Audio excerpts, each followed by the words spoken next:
Sangye Chirdak Soki Chognam La Jantu Bardu Dagni Kapsuchi Dagi Junyin Gi Pesonam Ki Drola Penchir Sangye Drupa Shu Sangye Chirdak Soki Chognam La Jantu Bardu Dagni Kapsuchi Dagi Junyin Gi Pesonam Ki Drola Penchir Sangye Drupa Shu Sangye Chirdak Soki Chognam La Jancho Bardu Dagni Kyapsuchi Dagi Chenyingi Pesonam Ki Rola Penche Sangi Drupasho.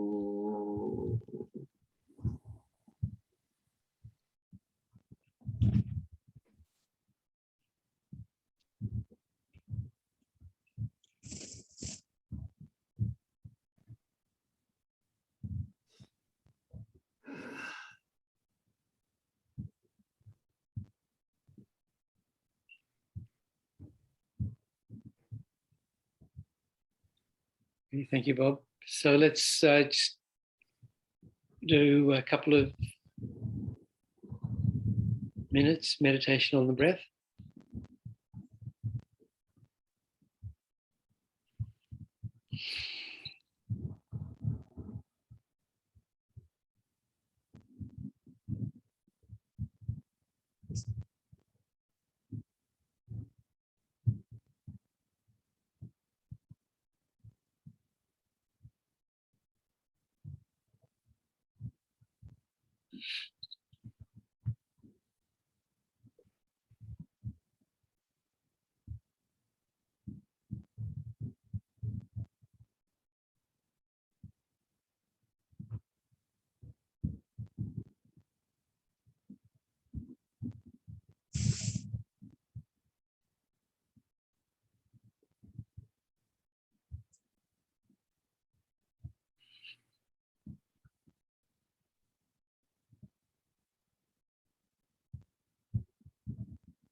So I think, the purpose of my life is to lead all sentient beings from suffering to enlightenment.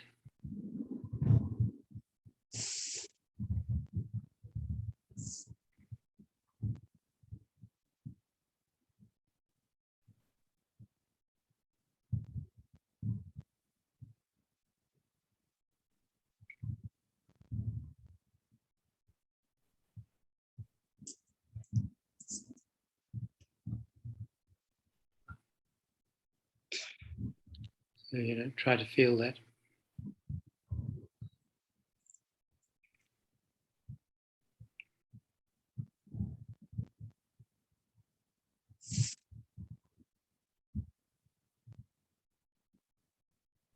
in order to do that, first I have to reach enlightenment myself. That depends upon studying, meditating on, and realizing the entire path to enlightenment, all the hundreds and thousands of steps on the path to enlightenment, one by one, in order.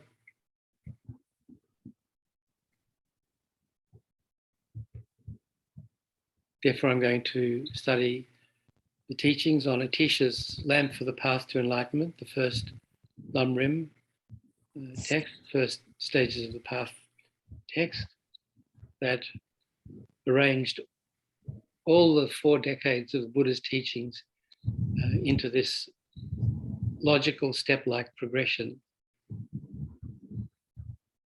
that leads the individual practitioner, me, from where I am now, all the way up to enlightenment.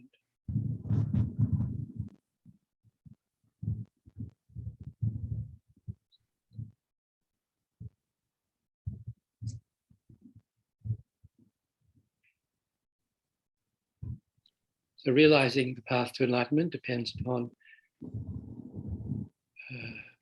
the basis, purification and creation of merit, which is encapsulated by the 7-limb practice. Therefore, I'm studying teachings on the 7-limb practice as taught by Lama Zopa Rinpoche, Geshe and Sekong Rinpoche, on the basis of Lama Tsongkhapa Guru Yoga.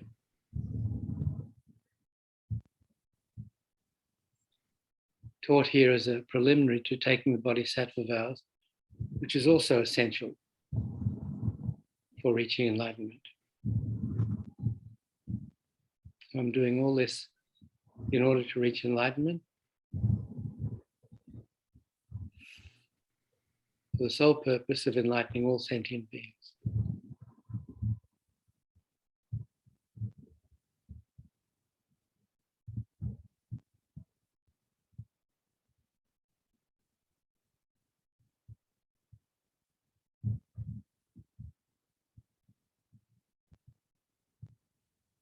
So, thank you. That's our motivation for this morning. That's our motivation for our life.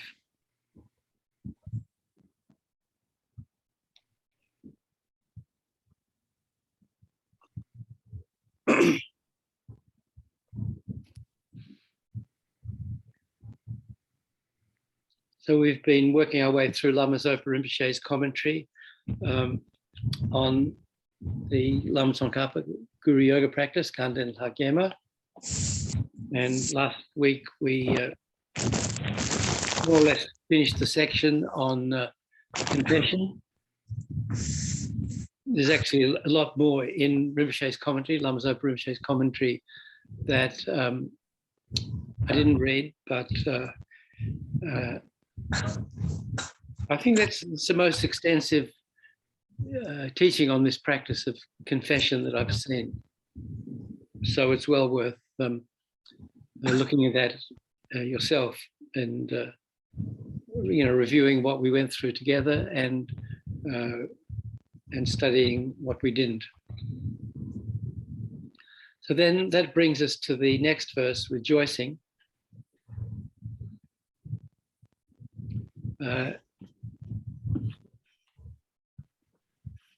So is the link to this in the? Yeah. So Bob's put the link to this commentary in the chat if you want to follow along. So you look for the section on rejoicing. 2/3 of the way through.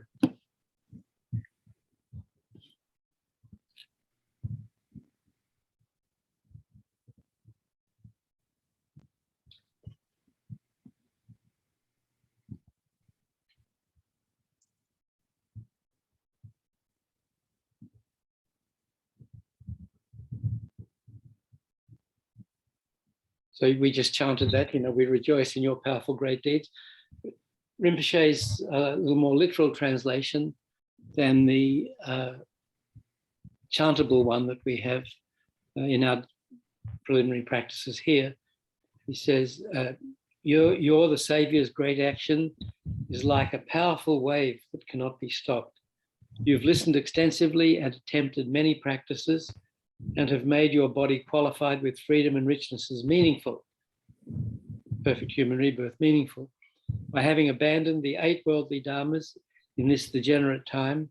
At your great actions, we, all sentient beings, rejoice from the heart.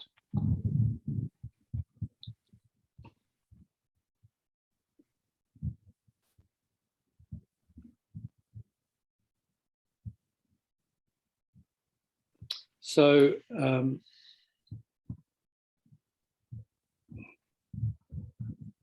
we often hear about the 5 degenerations of this degenerate time.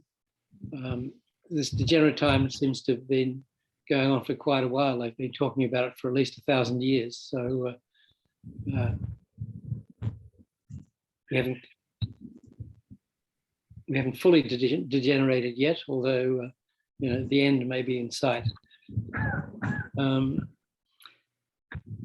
What Rinpoche says is such a degenerated time, or the Kali Yuga in Sanskrit. Somebody's got their microphone on. Somebody mute everybody except me. There's somebody scratching about there. I'm sorry, I think I got. Okay, before we named and shamed.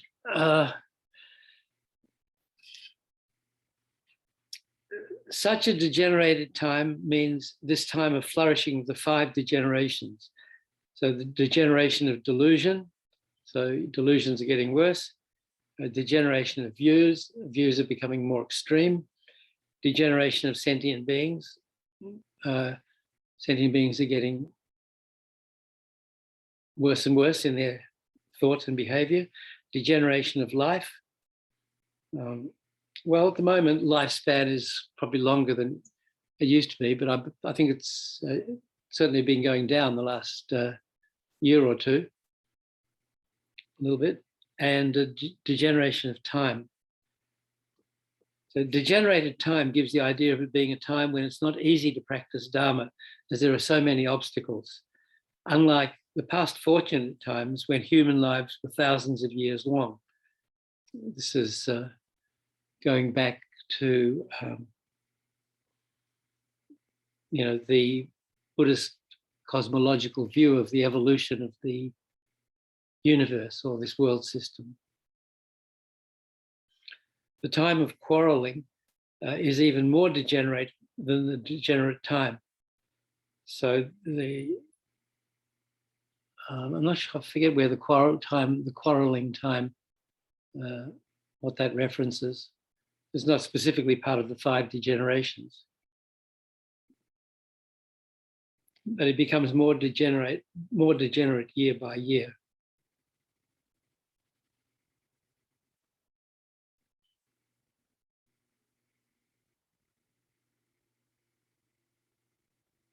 So this is a traditional teaching. It's interesting that when you ask His Holiness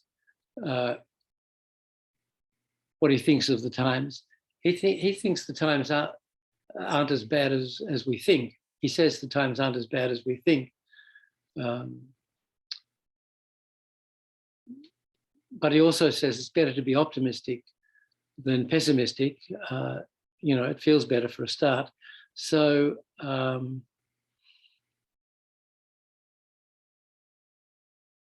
I don't know if that's literal or interpretive. Literally, that he really does think this is a better time than it has been in the past. I think it depends who you are. I mean, for us, this is like a wonderful time because, we've got a perfect human rebirth. We've met valid teachers. We have access to more teachings than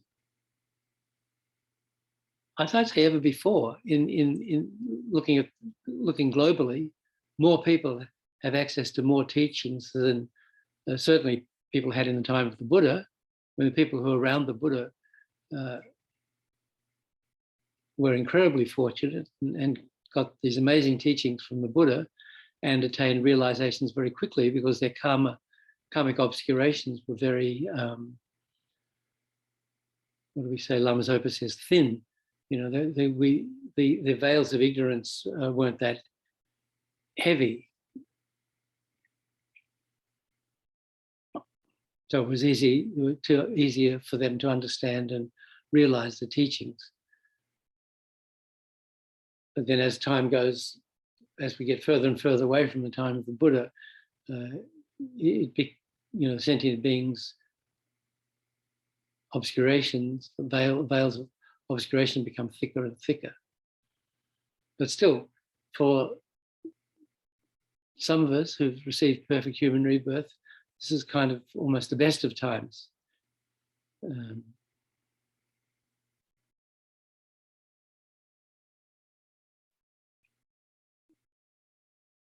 So we need to take advantage of this opportunity we have to study and practice the teachings and create merit and purify our negativities.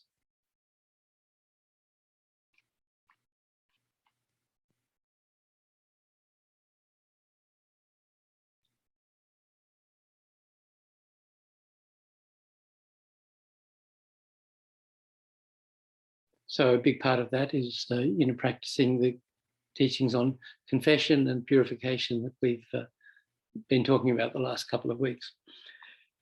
So rejoicing now is kind of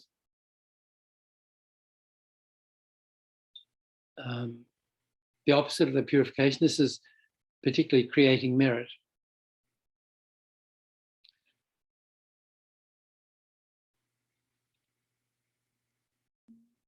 So Rinpoche goes on, having listened extensively, which is what the praise of Lama Tsongkhapa says, means having had teachings and read all the sutra and tantra root texts and commentaries many, many times. Similarly, for reflection and meditation practice, having reflected on the teachings and having meditated on them. I heard that His Holiness the Dalai Lama has read Lama Tsongkhapa's Lamrim Chenmo 72 times. Well, this is 35, 40 years ago, Rinpoche saying that. So I don't know how many, maybe he's read it 100 times by now, if he kept going at that rate. Has anybody read it once? The whole thing?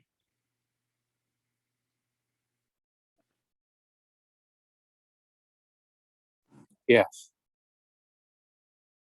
Who said yes? Somebody. Okay, well, now it's time for the second time. Now to go through it the second time. Well, now we have actually, this one. So now we have to read the middle length lamrim. So this is, one volume. The Great Lamrim in English is 3 of these, 3 volumes. So the middle length is this one. And then, as I said many times, I guess, the shortest of the 3 main lamrim commentaries is the Lines of Experience, which His Holiness gives a commentary on, combined with his commentary on Atisha's Lamp for the Path in this book, Illuminating the Path to Enlightenment, which we don't have any more copies of this, but hard copies, but I think we should reprint it actually. Actually, the Lama Yeshe Wisdom Archive, we printed this, we prepared this for Thupten Dagi Ling, the Geshe Gelsen, late Geshe Gelsen Center in Long Beach, California. So it's really, we need to get their permission to reprint this. But anyway, the whole thing's online. Illuminating the Path to Enlightenment. Really amazing text. His Holiness's commentary on Lama Tsongkhapa's short lamrim and Atisha's Lamp for the Path. I mean, it's like those 3 great teachers combined in this book.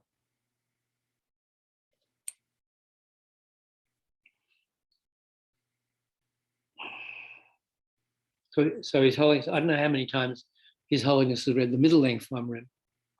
Doesn't mention that. Then Rinpoche, Lama Zopa Rinpoche is giving this teaching at Toshita Meditation Center, our center in Dharamsala, retreat center. That was actually the first FPMT center outside of Kopan. So Kopan was bought and developed in 69, 70. And in 1972, Lama Yeshe bought this property in Dharamsala. It used to be the house where Kyabji Trijang Rinpoche, His Holiness's junior tutor and the root guru of Lama Yeshe and Lama Zopa Rinpoche, where he lived after coming out of Tibet. And then he moved out of there down to a house near the Tibetan library in below His Holiness's residence in McLeod Ganj, and then Lama Yeshe bought that house. So Rinpoche says here, 4 Geshes did the 3-year Yamantaka retreat here at Toshita, sponsored by the Tibetan government. So remember, this is given in the 80s, this teaching. I think there are 2 still living and 2 have already passed away. I imagine they've all passed away now. The government sponsored them because they need qualified meditators to perform certain wrathful rituals.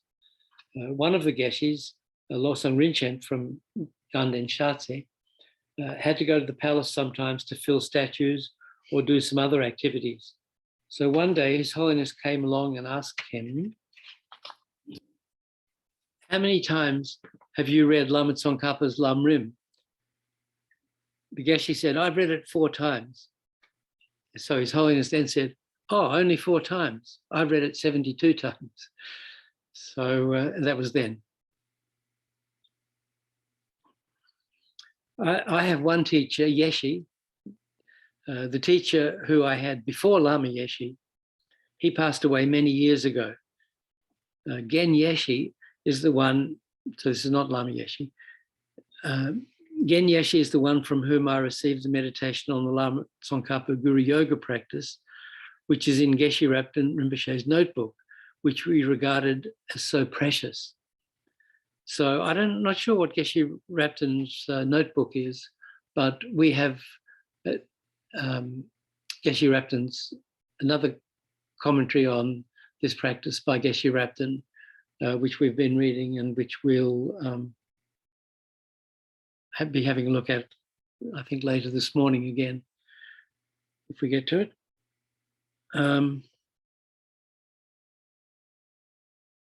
Anyway, so Geshe Rapten is also one of Lama Yeshe and Lama Zopa Rinpoche's main teachers.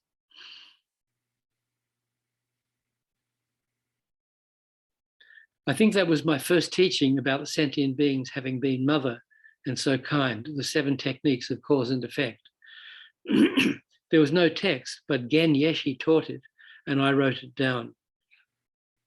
I had not learned the letters yet, like formal writing. So I don't know, this must be in exile in Baksa. I don't think Gen Yeshe was in Tibet when Rinpoche was in Tibet for 3 years in the late 50s. I just did my own way of writing, which did not have any rules. Not the Uchen, but the other one. So there's sort of capital letters. They're the, when you see on Mani Padme Hum carved on the rocks, that's Uchen, and that means big letters. And Ume is the cursive script, Tibetan cursive script, which you may have seen. I don't know if I have an example here, but anyway, so Rinpoche had his own way, his own cursive script. Geshe Sonam Rinchen, so Geshe Sonam Rinchen, that's whose book we're looking at also here, his commentary on Atisha's Lamp for the Path.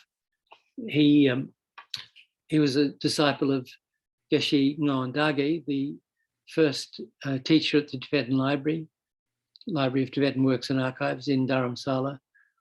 And they started giving teachings to Westerners about 1970, 69 or 70.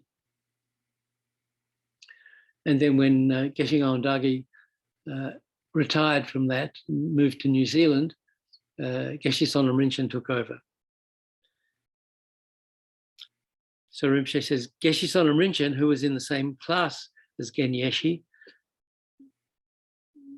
so when the monks enter a monastery, they join a class, so year by year, and they go through the Geshe studies program, and they generally, all the students stay in the same class until they progress till their graduation. I don't know if some of them are held back, or if they go back to their village, if they went back to their village for a while, if they came back and joined the same class, or how it worked. But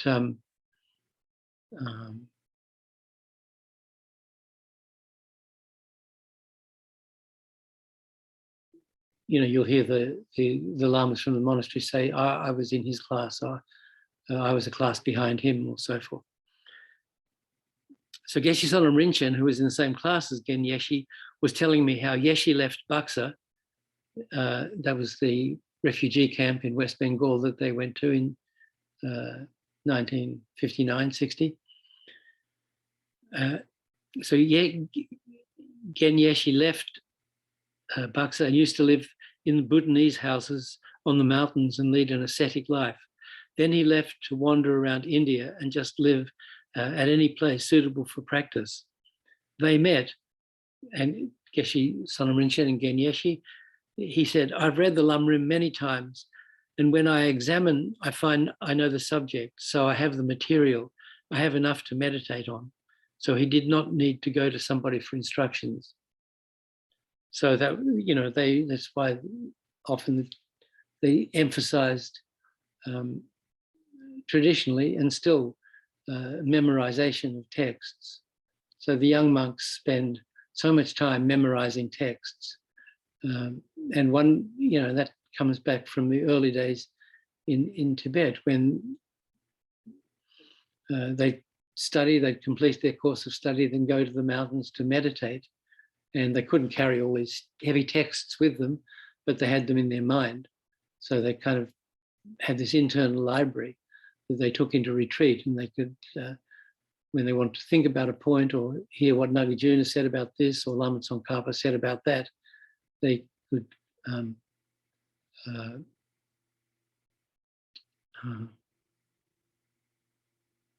do a search of their own mind and bring up the relevant quotation.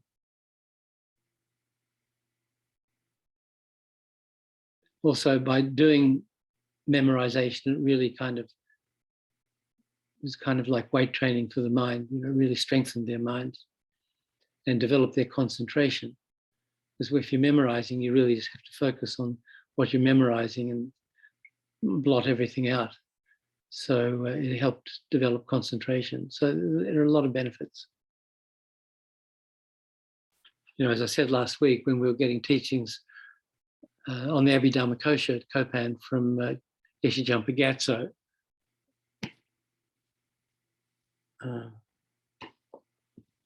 anyway, yeah, this one, you know, who's teaching this is 35 Buddhas. So he had us memorizing the 4-line verses, the Abhidharma Kosha. So the verse we were getting teachings on, we had memorized. If we hadn't memorized it, we couldn't get the teaching. But when I memorized that, I forgot the previous ones, so it was pretty useless. Anyway, so Gen Yeshe, when he was wandering around India, finding suitable places to meditate and do retreat, he had all the teachings with him in his mind. So he didn't need to go to anybody for teachings. He just had to look up the text in his mind. In Dalhousie, so that's in the mountains. I think it's in Himachal Pradesh, the same state as Dharamsala. There's another place where a lot of the Tibetans went. I think the Gyuto Tantric College, there are 2 Tantric colleges, Gyume and Gyuto, upper and lower, which is they're not named because of the level of the practice. They're named by their positions, their geographic positions in Lhasa. So I went to both of them, what was left of them, when I was there in the 90s.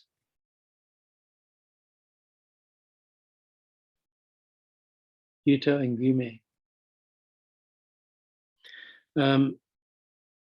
In Dalhousie, so Gyuto went to Dalhousie, then they moved all the way across the other side to West India to West Bengal or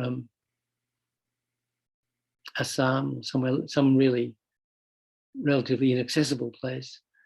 And then I think from there they left there. And I think there's some Gyuto monks in Dharamsala, and maybe there's some in South India as well. I'm not very sure. So when the Geshes finish their traditional Geshe studies and become a Geshe, then some of them, those who want to become the highest rank, there are 4 levels of Geshe. The highest rank is Flarampa. So, you know, Geshe Tsulga, our previous resident teacher, was a Flarampa Geshe. So after they finish at Sera, Ganda and Drepung, those the main Gelug monasteries, they finish their Geshe studies, then they go and do a year or 2 tantric studies, and they learn these rituals and mandalas and all these other things. And at one of the tantric colleges, Gyume or Gyuto, and then after that, then I think they become Larampa Geshe if they pass the exams. So there was a film made by a guy called Sheldon Rockland back in the early 70s, when the monks from Gyuto were invited to England. I don't know if they went other places, but they were in London, and they did some chanting, maybe to raise money for the other monks, or I'm not quite sure what the motivation was. They were led by a very great Lama called Tara Tulku.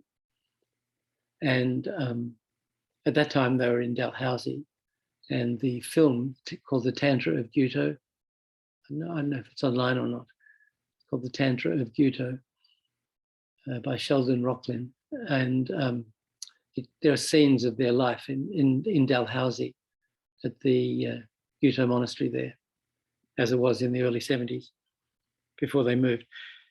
In Dalhousie, there's a group of retreaters guided by one very high ascetic Lama, Triu Kurpan, who is a Geshe Larampa.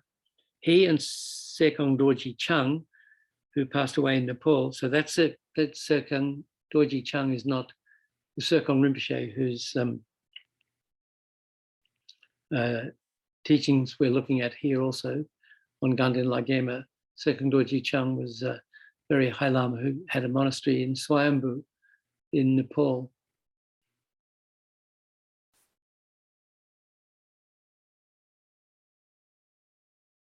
So his previous life, Sekong Dorji Chung's previous life,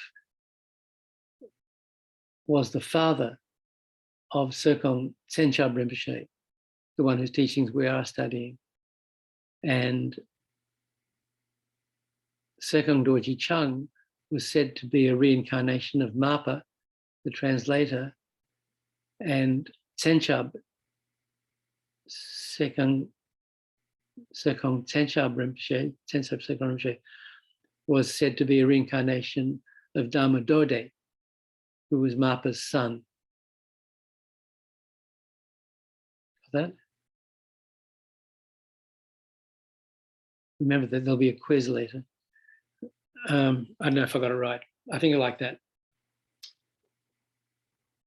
So Sekong Dorji Chung, the previous life of the one who lived in Nepal, Sekong Dorji Chung,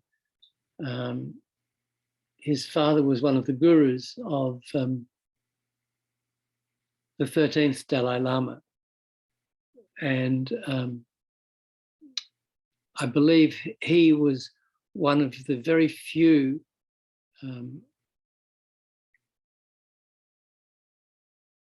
meditators who was given permission by the Dalai Lama, 13th Dalai Lama, previous one, to actually take a physical consort to do the very highest completion stage practices of Tantra.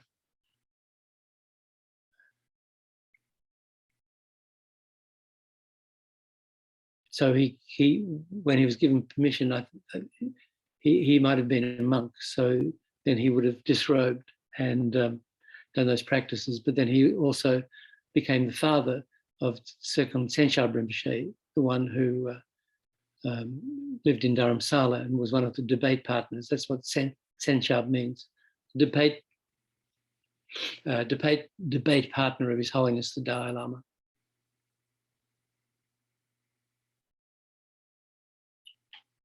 Okay, so that's a bit of a tangent there. Triu Kopen, this High Lama, Geshe La Rampa, who lived in Dalhousie, and Serkung Dorji Chung, who was in Nepal, did their Geshe examination together in Tibet. After the Geshe examination, this Lama went to one very, very high mountain to live an ascetic life, Kopen Rinpoche. He and then one of his nearest disciples, a Geshe who was also very learned, a good practitioner, carried with them only the robes that a monk should have and the lamrim chenmo. So they actually took that with them. This Triu Kopen Rinpoche always carries the lamrim chenmo wherever he travels. I think I have a copy of the, you see up there? On the top of that bookshelf, there are two Tibetan texts wrapped in an orange cloth. If you can't see them, take my word for it. So there's Lamrim Chenmo and Liberation in the Palm of Your Hand. So they say if you die with those texts in your room, I don't know if you'd be in your room or in your house, you won't be reborn in the lower realms. So, but I think it's okay to have the English translation, that probably counts.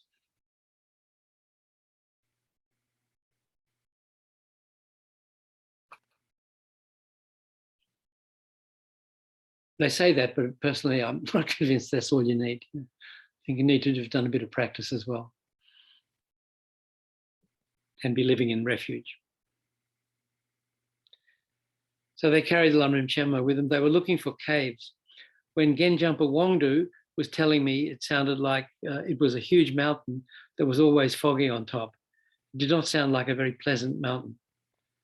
So Geshe Jampa Wangdu was also a disciple of Geshe Rapton. He lived in a small hut near Geshe Rapton's house, which was below Ling Rinpoche's house in Dharamsala, which was very close to the Toshita, our Toshita center, where Rinpoche is giving these teachings.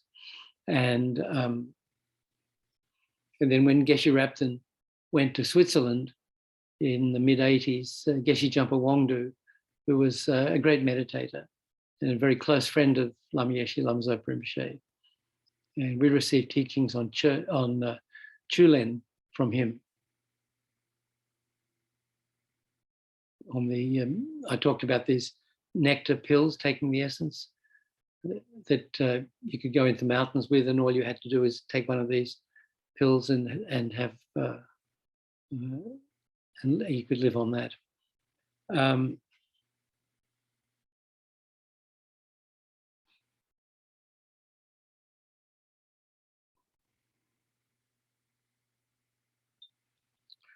So Geshe Jampa Wangdu was telling Rinpoche the story about this Kopen Rinpoche, looking for a mountain. So Kopen Rinpoche could not see anything, but someone was throwing stones. So it was very foggy on this high mountain, and there were stones coming down. So he followed the falling stones, and after some time, he saw a cave that the stones were being thrown at. He went inside and saw a skeleton sitting in meditation position. So Triu Kopen Rinpoche sat down and offered a mandala to the skeleton, and when he'd finished, the skeleton collapsed. He decided to do his practices and generated the realizations of the path in that cave. There were some of his disciples around, but not very close by.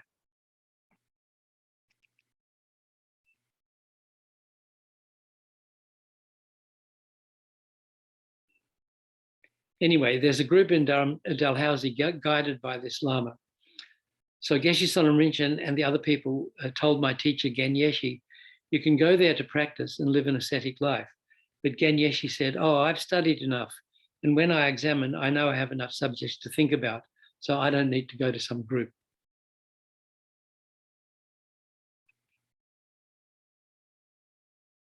From Lama Tsongkhapa's biography, we can see the inconceivable amount of listening and reflecting on all the scriptures that he did. So how does our verse go? In times of strife, you learn to, what?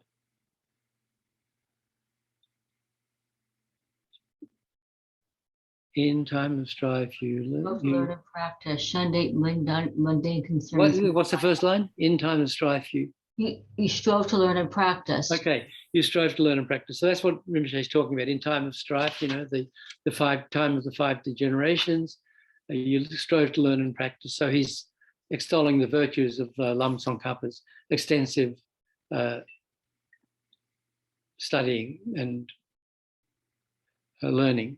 So then, shunned 8 mundane concerns. You made your body qualified with freedom, richness, meaningful by avoiding the 8 world dharmas. What is it? So shunned 8 mundane concerns, made life essence-full, right? So that's the next line that Rinpoche is talking about. The 8 worldly dharmas, you know, we published a book on that called How to Practice Dharma, which is Lama Zopa Rinpoche's extensive teachings on the 8 worldly dharmas. So I don't have a copy to wave at you, but I've done it before. Deborah's looking for her copy. Anyway, so that's a really amazing book, and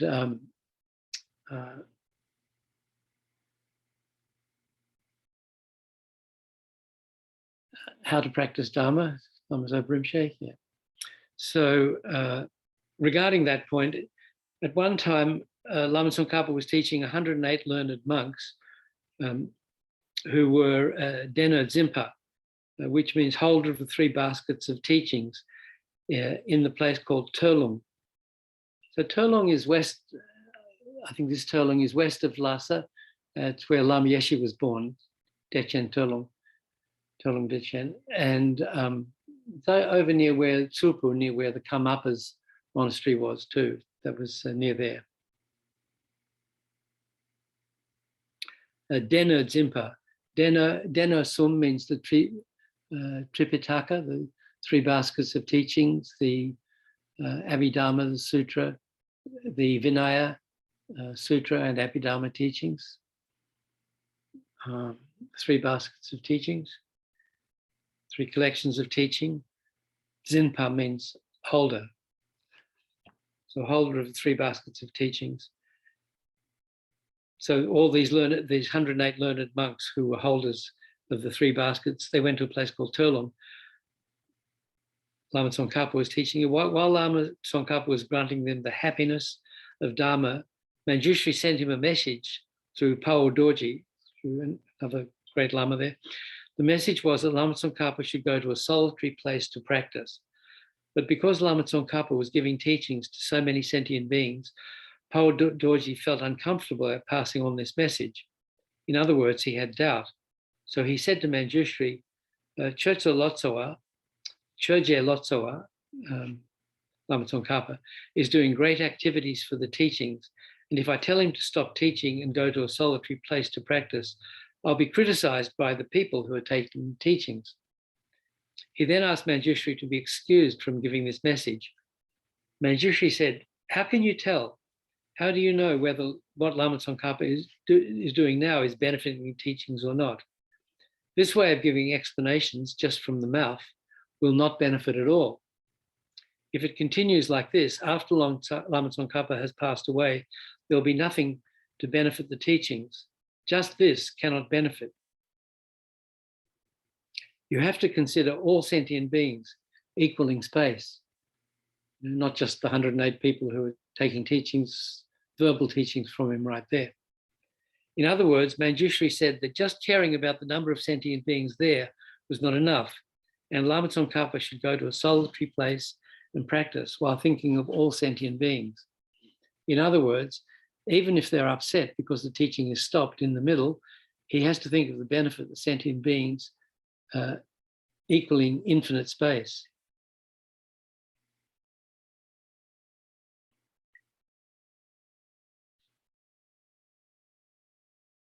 When Lama Tsongkhapa received this message, he immediately stopped teaching, even though it was in the middle, and taking only 8 disciples with him and without any possessions other than 8 coins or something, he went to a solitary place to live an ascetic life. He did many hundreds of thousands of mandala offerings, prostrations, and other preliminaries, and generated not only the general path, but the 2 uncommon Mahayana tantric stages, the generation and completion stages. Lama Tsongkhapa made his holy body qualified with freedom and richness, highly meaningful, by renouncing the 8 worldly dharmas and performing extensive, perfect preliminary practices. So this is, again, talking about this second line of that verse, made life essenceful. So the place, well, there's actually a parallel in Rinpoche's life here, because, the first Kopan course was given in 1971 at Kopan, in the spring of 1971.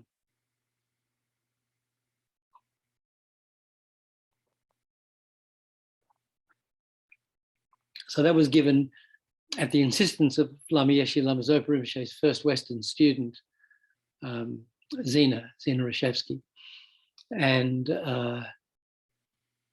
And then a year later, in the spring of 72, they gave the second Kopan course.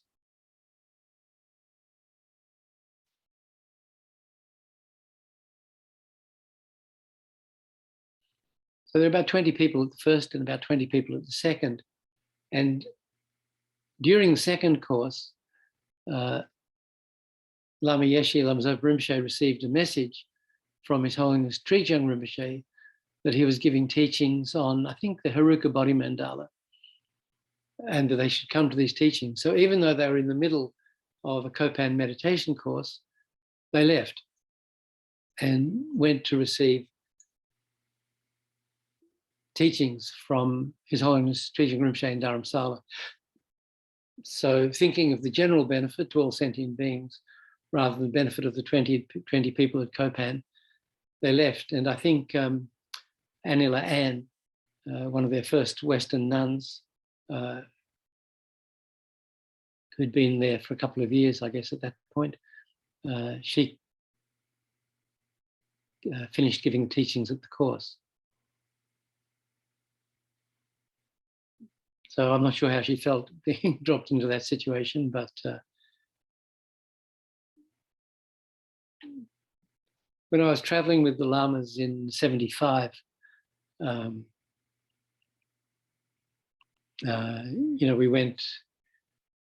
we left Kopan in early March 75 and went to Darjeeling actually to pick up some of Lama Zopa Rinpoche's stuff from Dharma Geshe Rinpoche's monastery where he'd left, where they'd stayed sometimes. And we went to Dharamsala, took all Rinpoche's stuff back to Dharamsala, and then left. And the Lamas taught in Bangkok, Australia, New Zealand, California, Indiana, London, and then there was a course in Switzerland, and 75. And so at this point, Geshe Rapton was there in a Tibetan monastery that they built in Rikon near Zurich.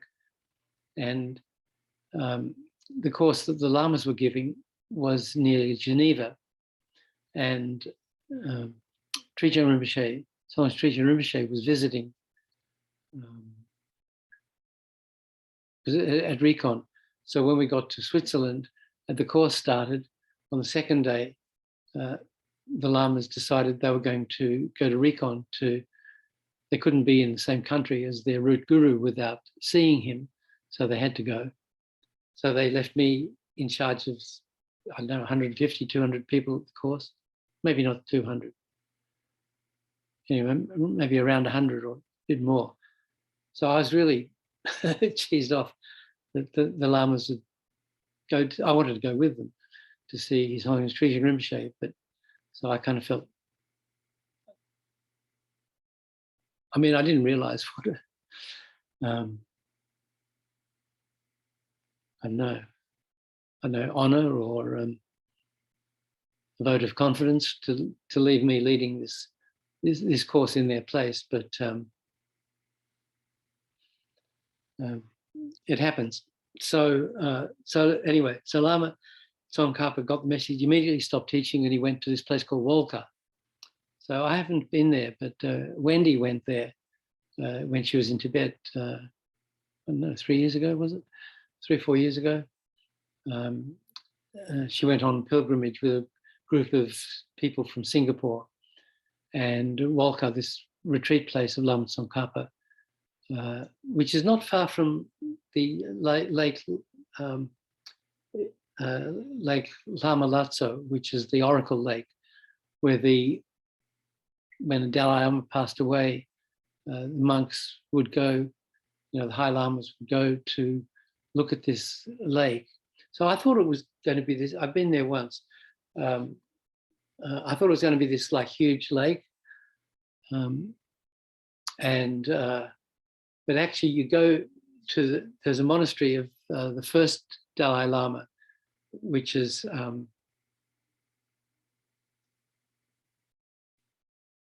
southeast of Lhasa, and you go to a town called Setang, and then you go sort of further east, and it's quite a rough road, or it was then. And I mean, in Lama Tsongkhapa's time there was no road, but you have to walk up this, and then you stay on this kind of high ridge, and then way down in the distance is this tiny little handkerchief of a lake. But the lamas would see visions in the surface of the lake, which would predict where to look for the next Dalai Lama. So when the 13th Dalai Lama had passed away, and the lamas went to the Oracle Lake, Lake Lama Latso, and they saw, amongst other things, they saw the image of a house with a turquoise-colored roof, which was peculiar to a certain village in Amdo in northeast Tibet. So they knew to look in that area for the reincarnation of the Dalai Lama, and then that's where they found His Holiness the 14th Dalai Lama.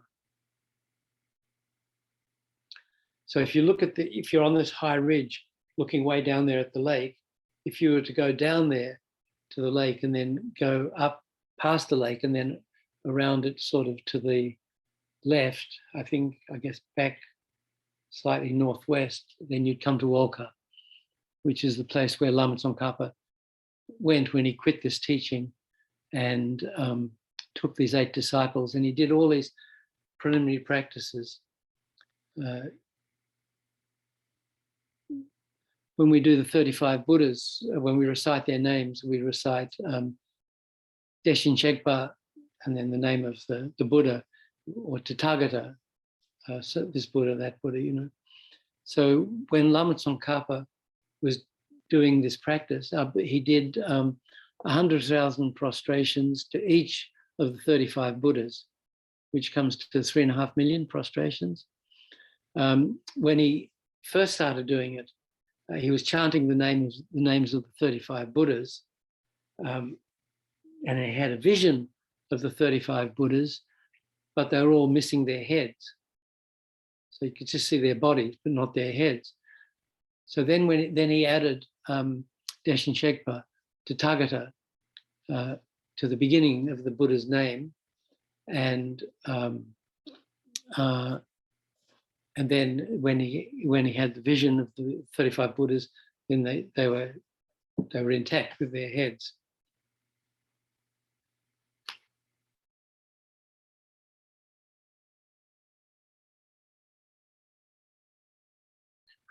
So in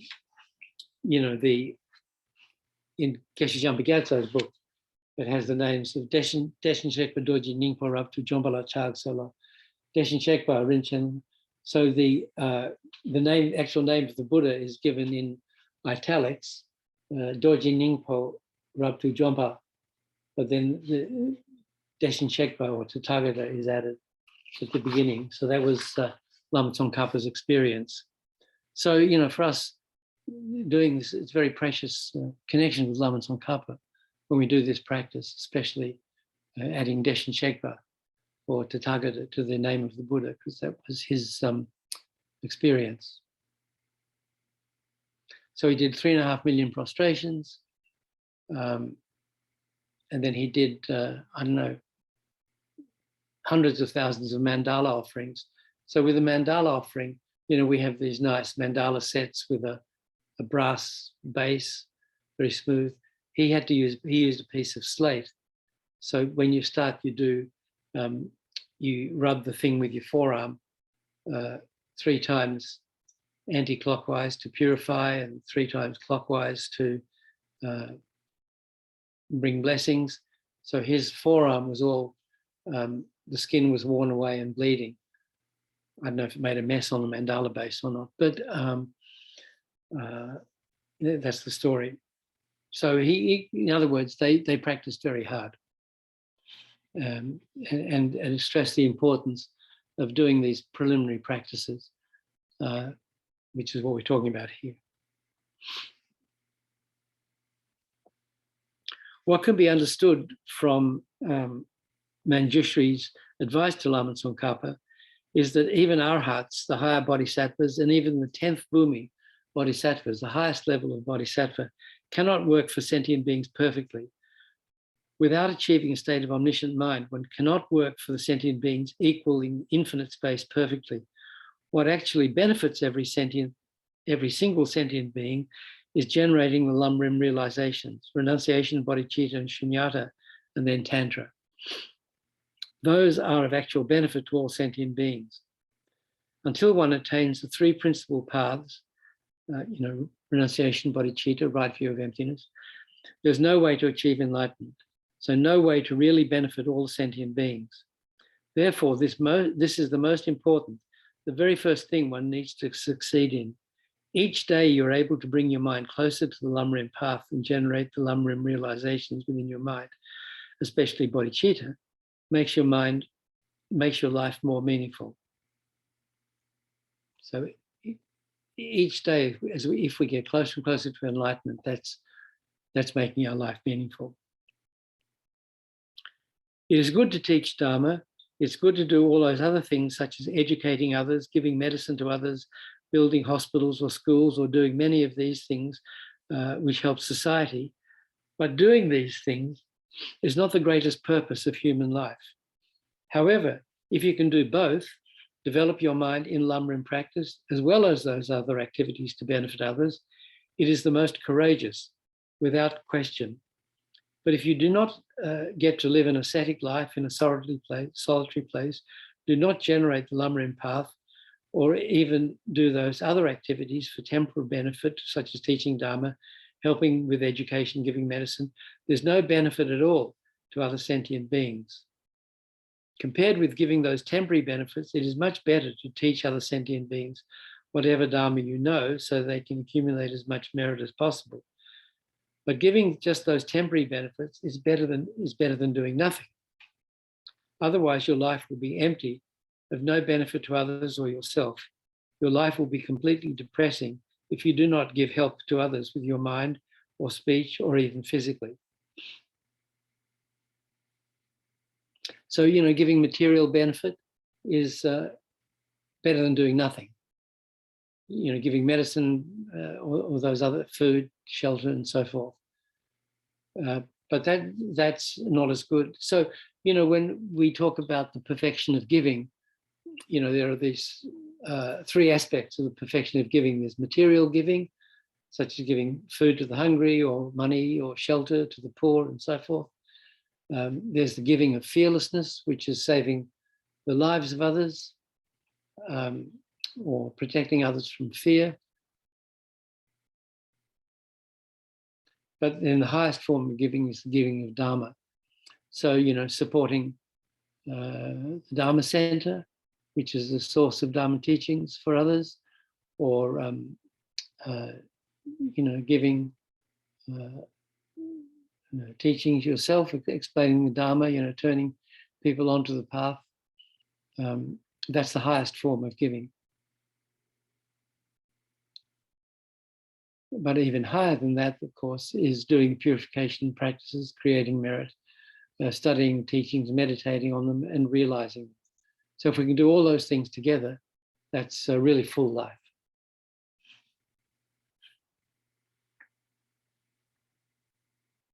Whatever we do, we have to avoid,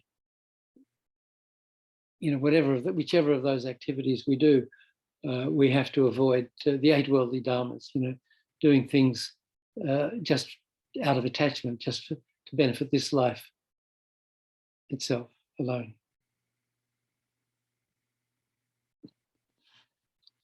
During one of my Haruka retreats at Kopan, one of my realizations was discovering that all this appearing to give teachings, with many people coming to listen and saying, oh, good, you know, is not the path.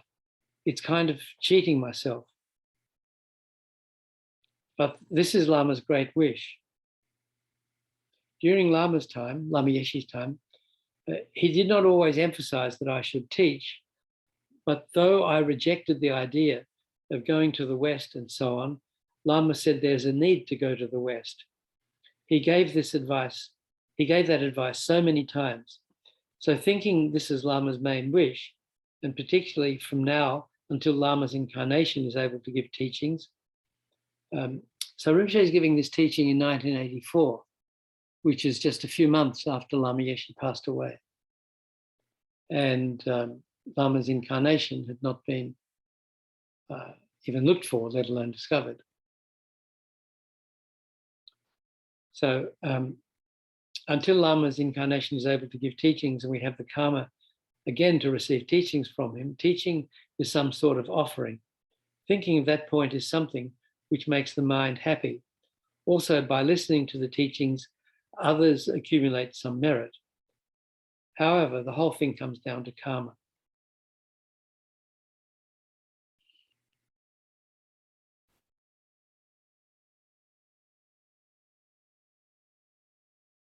In the late 70s, there was this German student. I think he was a sea captain, you know, he used to captain ships, I think cargo ships, here and there. And then sometimes in a break, he'd come to Kopan to take teachings. So at Kopan, if you know, there's a hill behind the little monastery that was built in 72. There's a monastery building. Behind that, there was this hill. It was called the Astrologers Hill, because the king's astrologer used to live there at the place that we bought for Kopan, the Lama bought for Kopan. And so this hill was said to had been constructed artificially, so it was a high observation platform to gaze at the heavens. So if you look at group photos from the Kopan courses, the early Kopan courses, most of them are taken on the hill. So this student, his name was Dieter Kadding, he wanted to build a stupa on top of the hill. And I think the Lama, yes, let him go ahead to start because he knew it would never happen. But so they put a ring of stone, there's a ring of stones around where the stupa was going to be built. But then he left Kopan, this Dieter guy, and I don't think he came back. I'm not quite sure what happened to him actually. But anyway, the stupa didn't get built. But then he'd had some bricks and stuff brought up there. So instead of that, they built a little retreat house. I don't know how long it lasted. It's gone now. But they built this little brick retreat house, and Rinpoche did a couple of retreats up there. So I think this Haruka retreat that he's talking about here may have been in that house. And so I think he was thinking about how he'd been giving all these Kopan courses, been going for like 8 or 10 years at this point. And hundreds of people coming and praising him and all that, and I think he'd always been reluctant to give these courses. Zena asked him to give this course many times, because he'd been giving her lamrim teachings, the first Western student. And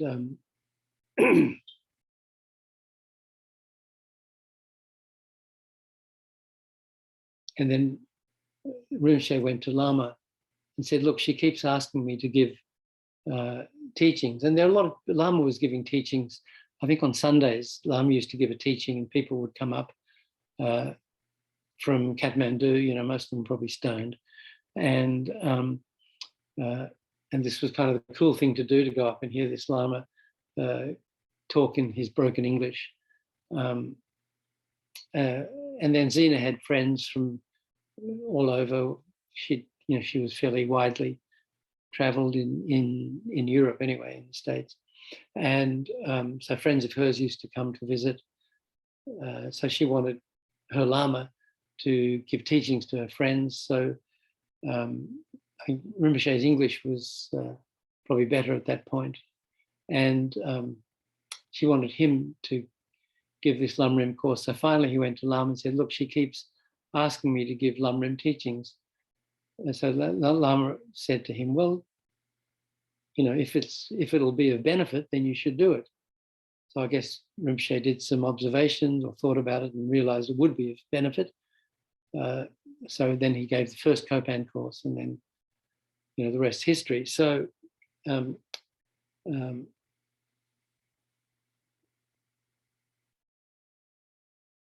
so during this, one of his Haruka retreats there, he thought that giving these teachings as he'd been doing isn't the path.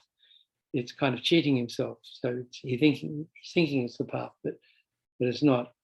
So, but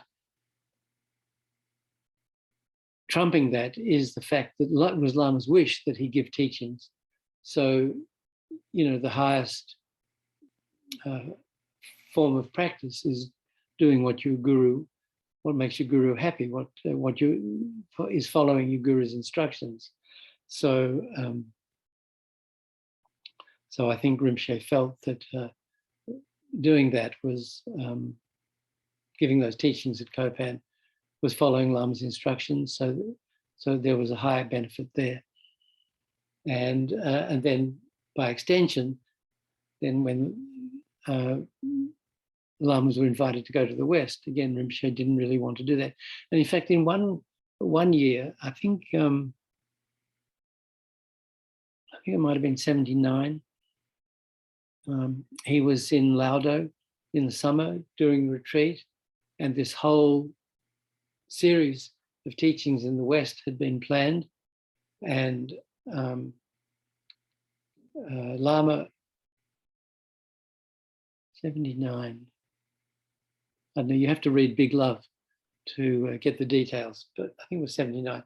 Then Rinpoche was in Laudo, and he decided it would be of more benefit for him to stay in retreat in Laudo, up in the mountains, where Rinpoche came from, than go to the West. So he sent a note down to Kopan, to Jackie, to Lama's secretary, that he wasn't, it must have been 79, that he wasn't going to go on the world tour this year. He was going to stay there.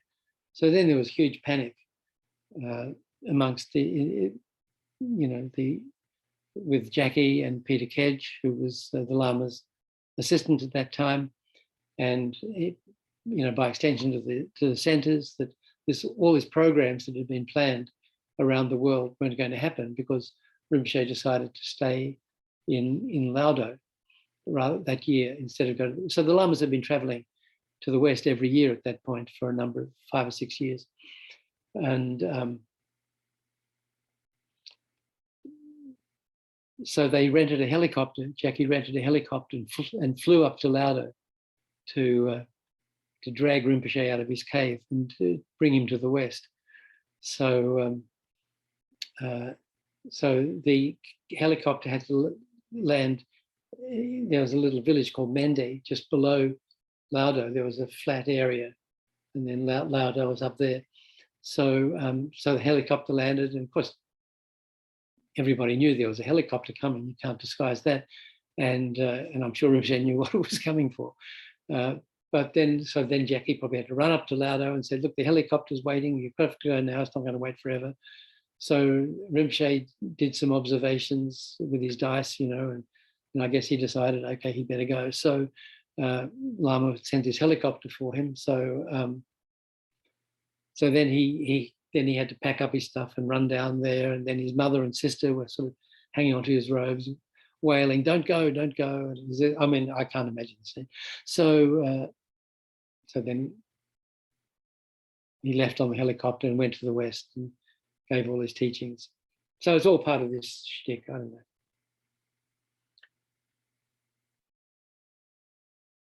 And it traces back to Lama Tsongkhapa, giving these teachings to all these 108 high lamas and being dragged away in the middle, following Manjushri's advice. So, you know, like that.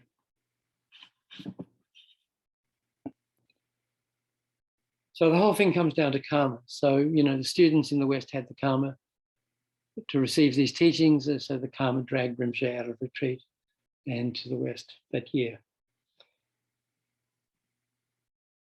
So we're talking about rejoicing, remember? If you practice rejoicing while thinking of the meaning of Lama Tsongkhapa's biography and wish for yourself to become like Lama Tsongkhapa, that is a preparation to sooner or later become like him, having all attainments and being able to extensively benefit the teachings and sentient beings.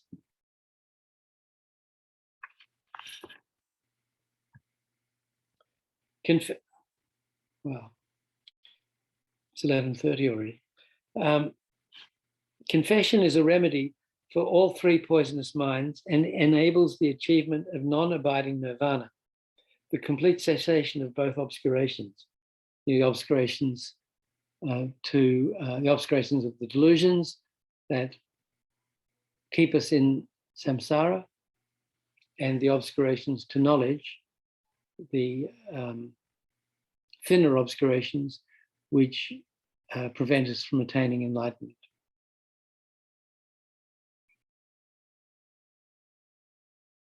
Complete cessation of both obscurations. Rejoicing, so that's the confession, purifies the obscurations. Rejoicing is a remedy for jealousy. This is what you should practice in everyday life. If out of all the delusions, jealousy is your biggest problem. So usually for us, anger is our biggest problem in terms of being the most vicious kind of delusion, the most vicious kind of destructive negative mind. It destroys our merit and creates a cause to be reborn in the lower realms, especially the hell realms, anger. But jealousy is also, you know, being unhappy when others get what they wish, or when good things happen to other people, you know, wishing it were me.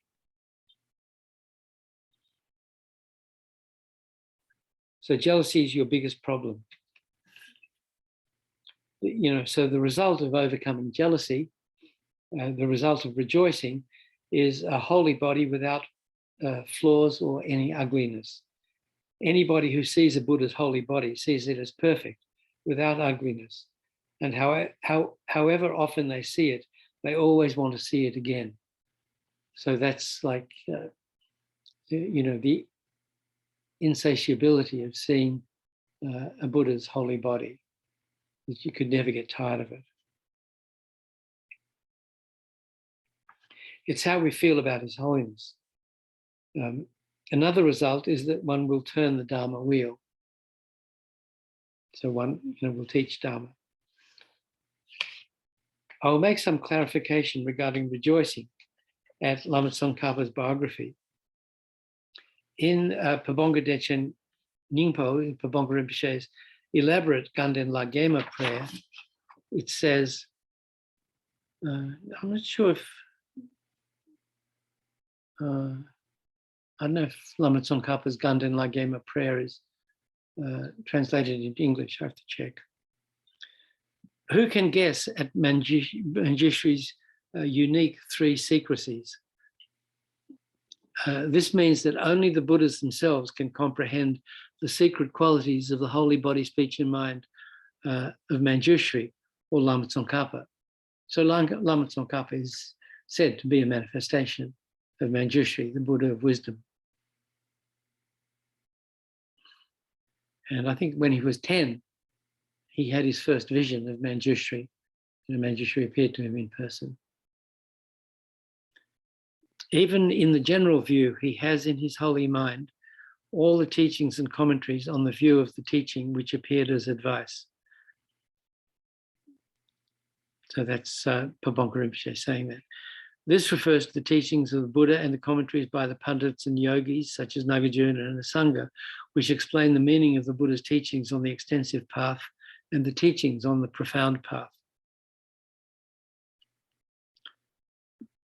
So the extensive path, is the teachings on bodhicitta, method teaching, and the teachings on the profound path is the wisdom teachings. So method and wisdom. So Pabonka, and has practiced and gone to the highest state. At your deeds, Lama Tsongkhapa, I rejoice. So that's Pabonka Rinpoche saying that. So then Rinpoche says, that stanza refers to the specific qualities of Lama Tsongkhapa which appear to the general view. Then related to the previous verse about having renounced, previous line, having renounced the 8 worldly dharmas, Pabonka Rinpoche says, leave aside the 8 black worldly dharmas and the 8 mixed dharmas. He's even unstained by the 8 white dharmas. So Rinpoche explains these 3 worldly dharmas, the black, mixed, and white in How to Practice Dharma book. He made the complete teaching of the Buddha pure, like refined gold, with hundreds of quotations and reasonings. At your biography, Lama Tsongkhapa, I rejoice. So if you study Lama Tsongkhapa's Lamrim Chenmo or middle-length Lamrim, you see he's always quoting. He's not just giving his own teachings, he's validating his teachings, especially in the minds of the readers, by quoting from the Buddha, from sutras, and from the great Indian pandits, to show that these teachings aren't just his own made-up stuff, but he's referring to the pure source. And as His Holiness the Dalai Lama often says, that the teachings we listen to and study should be able to be traced back to the great Nalanda tradition. The teachings of these 17 great Nalanda masters, and His Holiness had even commissioned a tanka showing these 17 great masters. We have a reproduction of it at the center, remember? It's, when you look at the altar at the center, and then there's the Maitreya statue there on the left, and then there's these 17 Nalanda masters tanka. I think they're up on the wall between Maitreya and the Avalokiteshvara center, statue at the center. Anyway, I think last time I was there, it was there. I should, actually, we don't have one here. I should try and get one.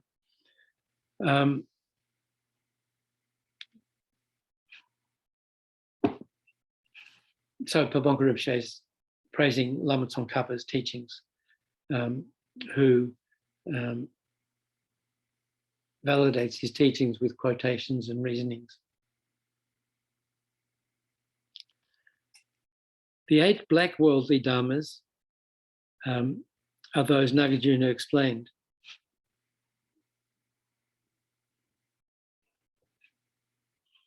So this, calling negative things black and positive white is a little fraught these days, I'd say.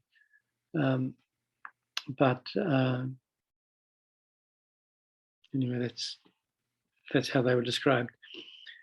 So now Rinpoche talking about the 8 worldly dharmas.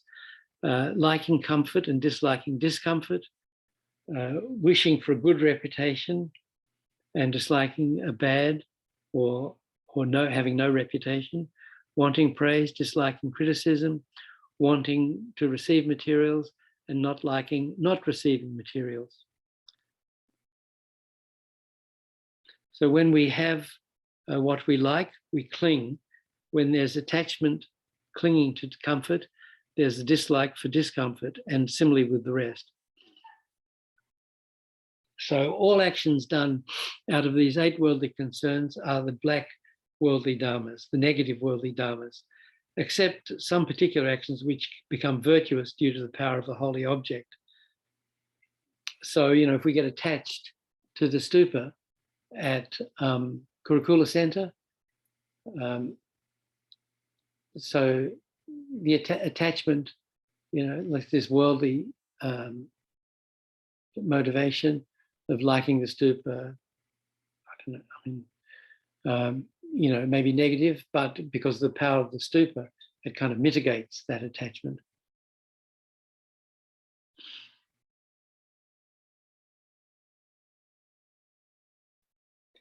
How much dislike there is for discomfort, criticism, a bad reputation, for not receiving materials depends on whether there's any clinging to comfort, reputation, praise, and receiving materials.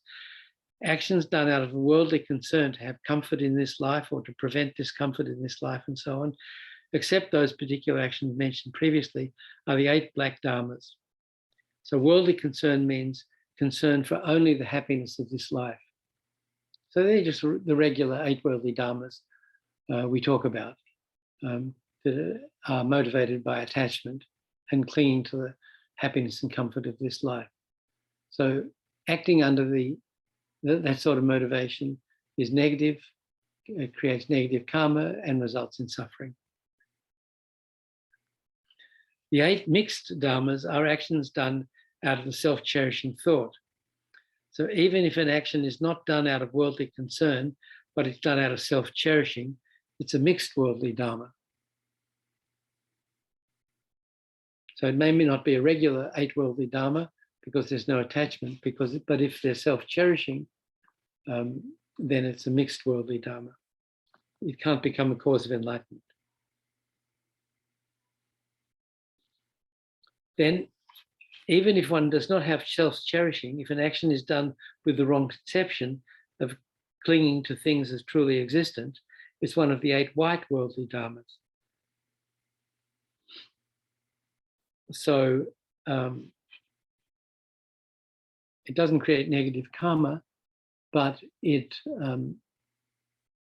doesn't weaken the root of samsara, seeing the I and objects as self-existent, so it can't become a cause for liberation.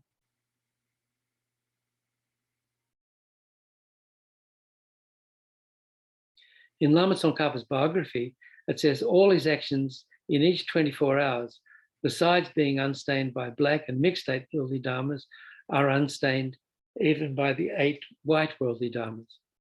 So everything he did was free from attachment, free from self-cherishing, and free from the wrong conception of self-existence. Then this next stanza by Pabonka Dechen Nyingpo praises even the more specific qualities of Lama Tsongkhapa.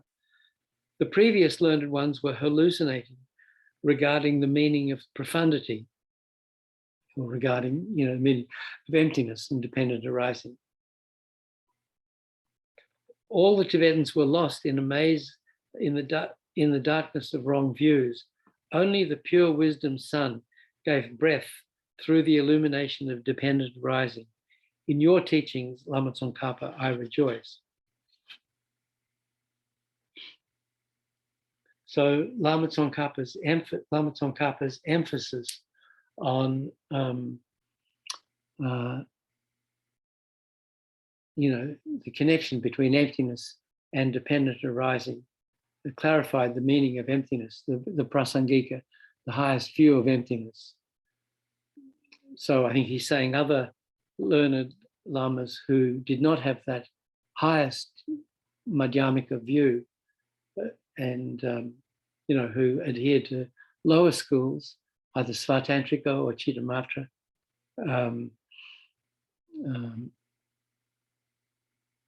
their views were inferior to that of Lama Tsongkhapa. So his making clear the connection between emptiness and dependent arising, being two sides of the same coin,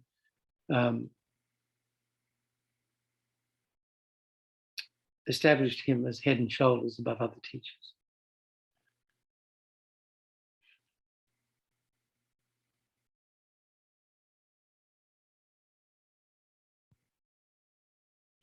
In other words, Lama Tsongkhapa's teaching, like the sun illuminating the darkness of the earth, dispels all the darkness of the ignorance of sentient beings.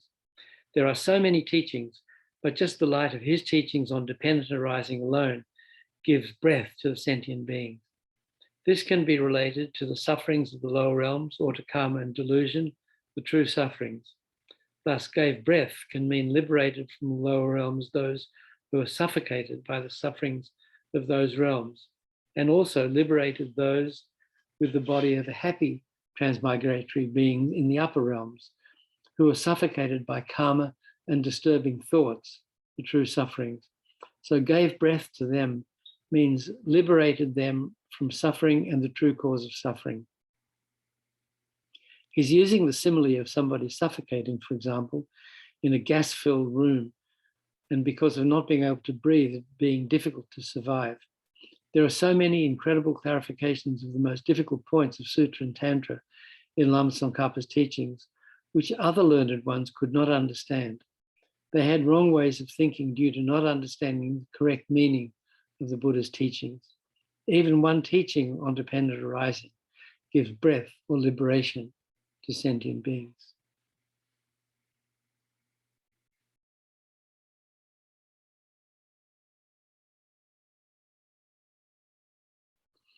And Pabongta Rinpoche says, if a being like you, Manjushri, had not come to Tibet, so Manjushri, he's saying Tsongkhapa, the view, meditation, and conduct, and the entire Sutra and Tantra teachings would have become only a reflection of Buddha's teachings.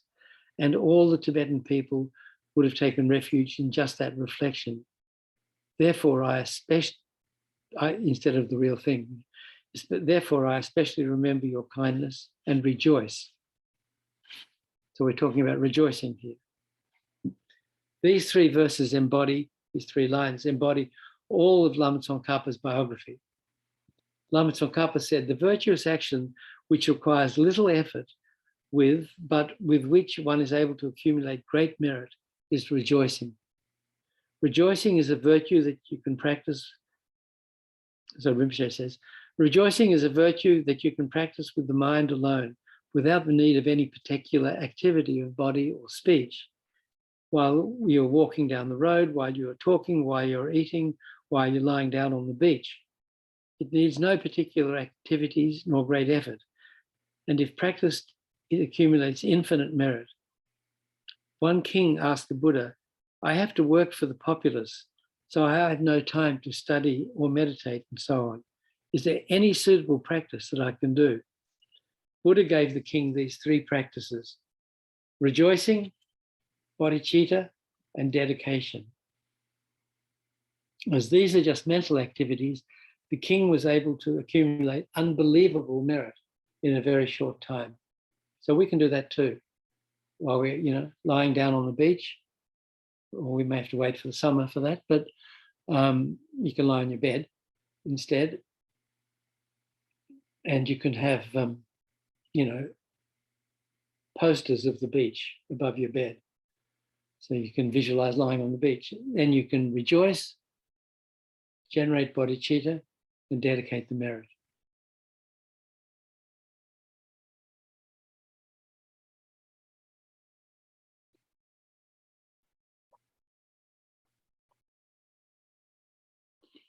The activities of a king.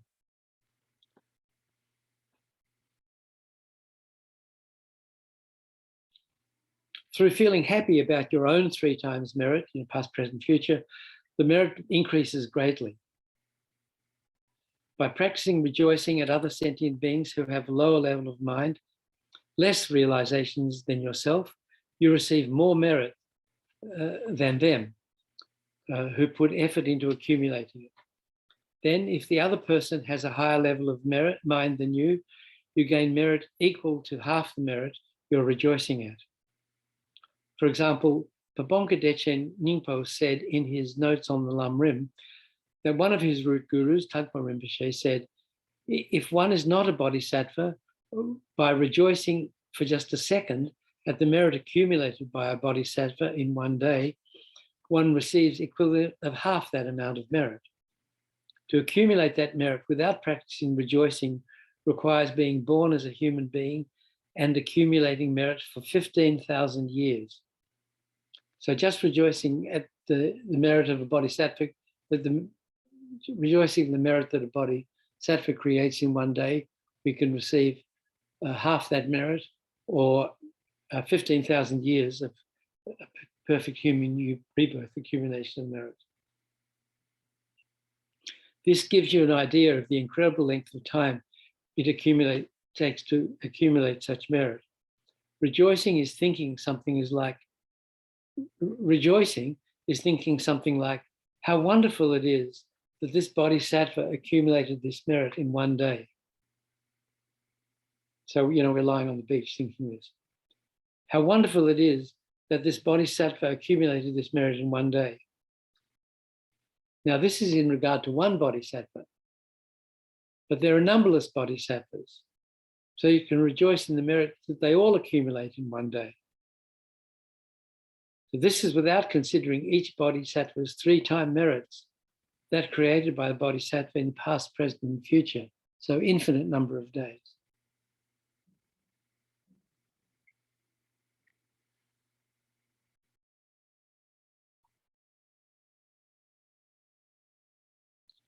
So when we do retreats with Lama Zopa Rinpoche, and and usually he'll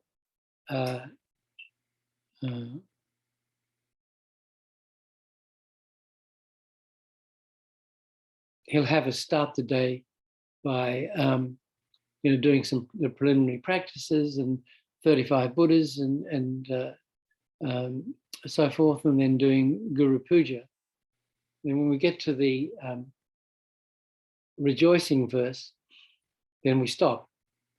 Normally when we, like as we did this morning, we do the Lama Tsongkhapa Guru Yoga, we do the verse on rejoicing, and then we do the verse on turning the wheel of Dharma.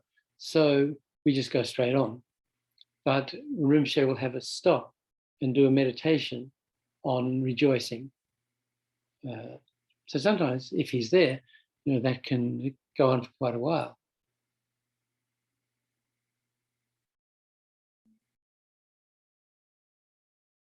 So really thinking of the merit that ordinary people create, and then arhats create, and bodhisattvas and Buddhas and so forth. And really rejoicing, feeling how wonderful it is, how amazing, how precious all that merit is. And really trying to generate a sincere feeling of happiness and joy at that merit.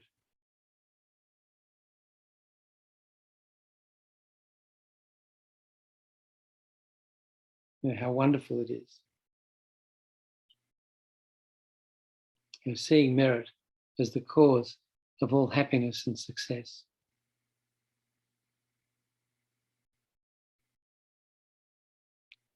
So rather than just reciting that verse and going on, actually stopping and meditating on rejoicing, doing the practice. So, when we're doing this practice ourselves, if we're reciting, if we're doing a Guru Puja or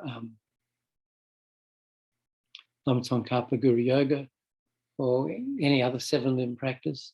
If we get to the verse on rejoicing, then we should stop and actually do the practice.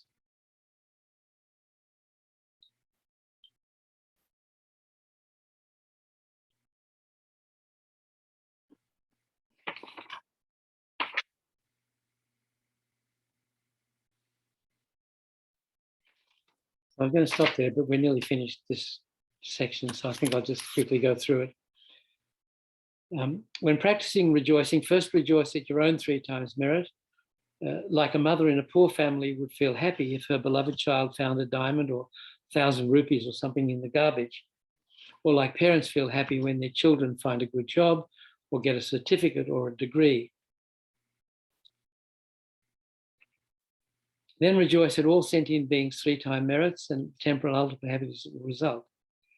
Then at the Bodhisattva's 3 times merits and all the incredible results of the temporal and ultimate happiness. Then at all the Buddha's merits. Being aware of this, think how wonderful it is. Generating happiness is the means of practicing rejoicing. This is a Bodhisattva's action, not only at a time when you're practicing the 7 limbs specifically. This can be practiced in everyday life, whenever you see other sentient beings enjoying good things.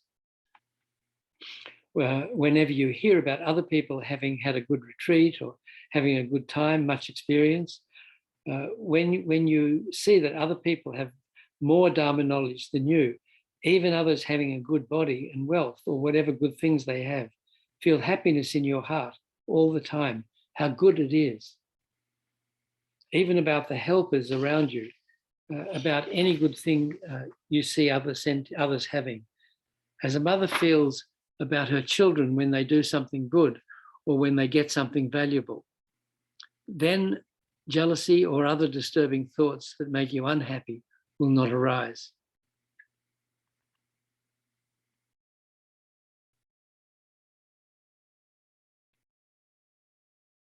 So it's difficult, when we bombarded by politics all the time, our guy lost, or our guy's approval ratings are low. The other guy's won. The other guy. So instead of feeling depressed by that, we should rejoice that the others got what they wanted, even though we didn't. Anyway, it's not that simple, but it's good to do this in a place like Dharamsala, for example. First, think that the people of Dharamsala accumulate so much merit. It's one of the main places where people can accumulate much merit, because His Holiness and other high lamas live there. They're giving teachings. You can circumambulate their residences. You can receive teachings, initiations from them. There's so many opportunities to create merit in Dharamsala. But, even though we're not in Dharamsala, we can still from here rejoice. So first start with the people here, knowing that they accumulate so much merit and feel happiness. Then extend it to all sentient beings. So that's the end of Rinpoche's section here on rejoicing. Then the next section here in this teaching, I'm reading from this printed copy. If you're following this teaching online, it's been this one has been a little bit re-edited. So what you're reading online may not be word for word for what I'm reading here. It's just easier to read from the book. But it was slightly re-edited for the online version. So here, you're looking online, it jumps, the next one jumps to dedication, does it? So I don't know why this, the next verse on turning the wheel of Dharma, maybe Rinpoche didn't teach on that. Well, obviously he didn't, otherwise it would have been here. So I don't know why that's skipped, but next week we'll go on to that verse, the second last verse, the verse before dedication, and I'll refer to Serkon Rinpoche's commentary on that. But here we will do our own dedication, kindly led by Bob. So again, what we're doing is we generated bodhicitta at the beginning. So we created a lot of merit just by that. And then we studied Rinpoche's teaching on rejoicing. So we created more merit. So before we have a chance to destroy that merit through getting angry or generating wrong views, so on, we dedicated. Now, by thinking, because of this merit, may I quickly reach enlightenment for the sake of all sentient beings. So we dedicate this merit that we've created that will benefit us. We share it with all sentient beings. So that's the thought and the feeling, and then we'll do a few short dedication prayers as well. So thanks, everybody. Saji Perki Juxing Me Tok Tram, Ri Rab Ding Jing Ni De Gian Padi, Sange Jing Du Mik Te Hoagi, Droko Nam Da Jing Nacher Pa Shuk, Jetsun Lame Kutse Rab Ten Ching, Nam Ka Trin Le Chok Chur Gi Pa Dang, Lo Sang Ten Pedren Me Sasum Gi, Droe Munsel Tak Tu Negur Chig, Yidam Guru Ratna Mandalakam Niryatayami. In that snow mountain encircled land, source of every benefit and joy, may Lord Tenzin Gyatso Chenrezig remain in life till samsara's end. Say, you who uphold the subduer's moral way, who serve as a bountiful bearer of all, sustaining, preserving, and spreading Majjhana's victorious doctrine, who masterfully accomplishes magnificent prayers honoring the three jewels, Savior of myself and others, your disciples, please, please live long. Through this virtue, may I swiftly, having gained Guru Buddha's state, place each and every sentient being without exception in that state. Precious supreme Bodhi mind, may it where unborn arise and where born never decline, but increase forevermore.